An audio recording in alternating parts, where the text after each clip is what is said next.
Alright guys, this is the video for worksheet 2, using trig ratios to find missing sides and angles. So here the directions are to find the measure of angle A. It's really tempting, I think, when we see questions like this, so right triangle, two sides, to just go ahead and find the third side. If you're not asked to and you don't need it, I kind of would just focus on this. So to find the measure of angle A, since that's the only thing I'm asked to do here, I want to sort of look at the fact that I don't know angle A, but I do know the length of the side opposite and the hypotenuse. So I have opposite and I have hypotenuse and I need A. So the trig ratio that I'm going to write for this, the equation, is going to be opposite and hypotenuse is sine. So sine of A equals opposite, which is 6, over hypotenuse, which is 8. And I can reduce that, but I don't need to. Because the angle's what's missing here, I'm going to use the inverse sine button on my calculator. So I'm going to say the inverse sine of 6/8 gives me that missing angle that I don't know. So when I punch this into my calculator, and again, I want to make sure I use inverse sine here, what I'm going to get is that A is about 48.6 degrees. So in other words, that's the angle measure that has a sine of 6/8.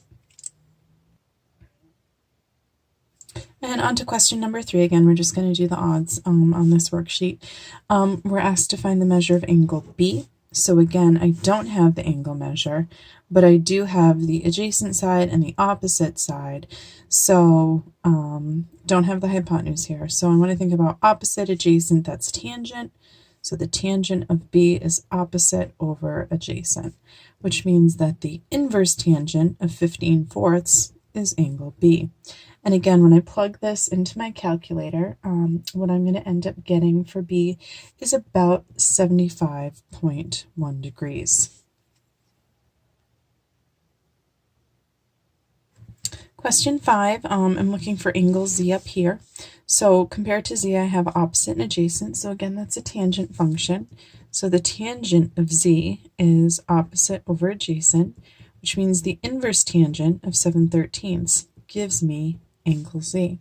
So again, I'm going to use this button in the calculator, punch in 7 divided by 13, close the parentheses, push enter, and I get 28.3 degrees, approximately rounded, of course, to the nearest tenth, like the directions say. So going to the back of the sheet, I'm going to do question 7 next, and the directions say to find the angles and side lengths. Again, the ones that are given. So here I have 2 angles I'm missing. It says these are all right triangles, and again, based on the appearance, I'm going to assume that's my right angle.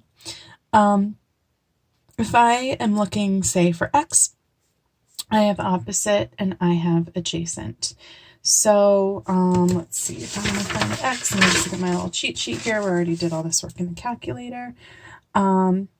So opposite adjacent, that's tangent. So tangent of X is opposite over adjacent. So the inverse tangent of 15/21 gives me X.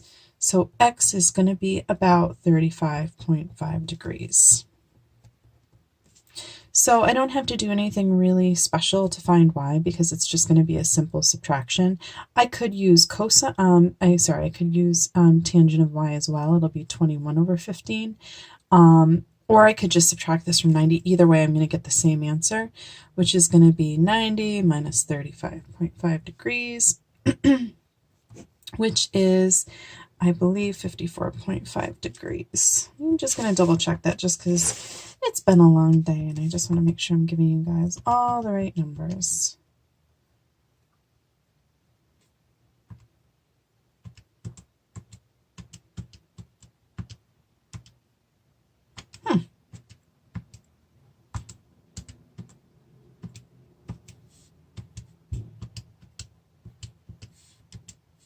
That's good, of course. All right, good. So Y is about 54.5 degrees. So 7's all good to go. And moving on to number 9, we're looking for angle X. And compared to angle X, we have 11 and 61. So let's see, that's adjacent and hypotenuse.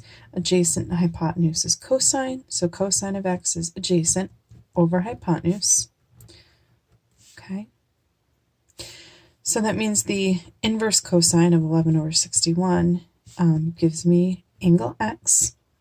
And when I compute this in my calculator, I get x is about 79.6 degrees. And to find w, that's a length. I have hypotenuse and I have one side, so I'm going to use the Pythagorean theorem here to find the other side. So 11 squared plus b squared is, let's see, 61 squared.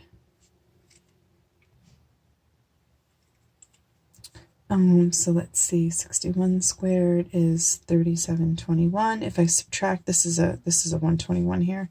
If I subtract this from each side, I get b squared is 3600.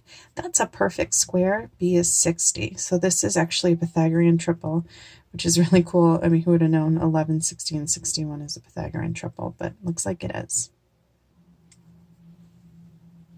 So last but not least, I have this right triangle, and again, this I'm doing this because the directions say these are all right triangles, so I'm going based on appearance, which generally we don't do, but I like we're going to do that here because that's what the directions say. So because we're only looking for angle measures, I'm going to do something here that's a little different we haven't done before.